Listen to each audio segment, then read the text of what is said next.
Okay, ito yung mga ingredients natin. So, ito yung sinasabi kong malunggay, ang ating spinach o alobate. Optional lang yan siya, pero mas masarap kung may ganyan. Tapos, lutia, gabi ba, kamote, okra, talong. Dayon, i-layer yung sibuyas, kamatis, at luya. And then, the special ingredients is our bagoong. So, yan. At meron din tayong patis. So, umpisahan na po natin yung ating pagluluto. So, ayan. Ilalagay po natin siya layer by layer. So, napakita ko na sa inyo kanina yung kamatis, luya, at sibuyas. So, ngayon, nalagyan natin siya ng paste. Ayan. I-spread lang natin siya. Ayan. Ito na siya ang magsisilbing panlasa. Kaya guys, ang sarap niya. It doesn't matter kung anong brand ng uyap. Uyap sa Bisaya, bagoong sa Tagalog. So, lutong Tagalog to siya guys.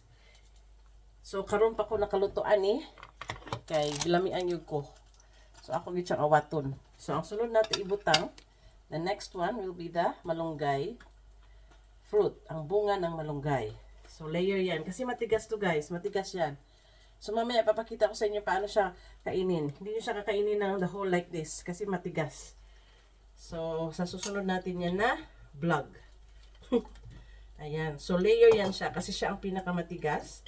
This is according to Ate Celine who taught me to cook this dish. Ayan. Tagalog siya. Bisaya na Tagalog. Tapos ayan. Ito ang next natin, yung lutia. Because we know ang lutia is matigas. You can, it's up to you guys kung gaano kadami ang gusto nyo.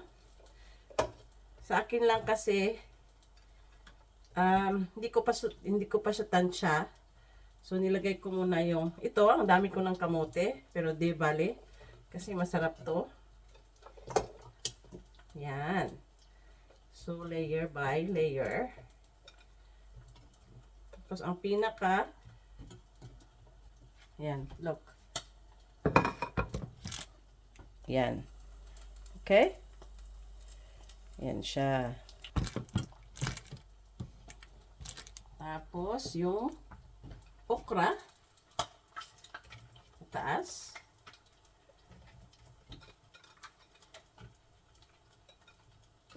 And then, yung talong.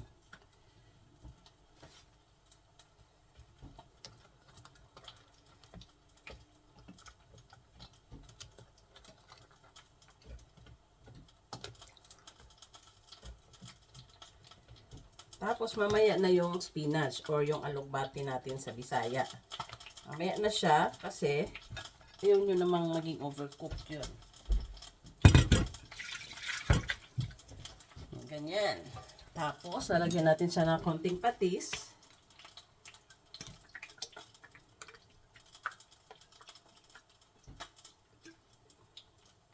At konting, may always tayong magic sarap. Ayan. Wala na siyang laman pala. Ayan. And then, lalagyan natin siya ng tubig. Konti. Just to make sure that hindi mag-burn yung ating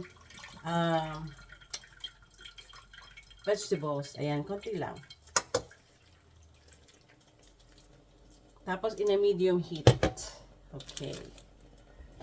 Itong isda, prepare ko siya. So, mamaya, pag naluto na to, lalagay ko lang siya on the top. Just to make a little bit of sweet taste. Ayan. So, ilalagay ko siya dito sa ating hub.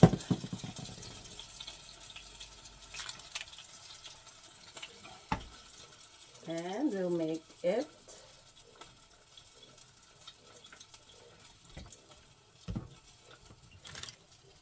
Ayan. Thank you guys for watching.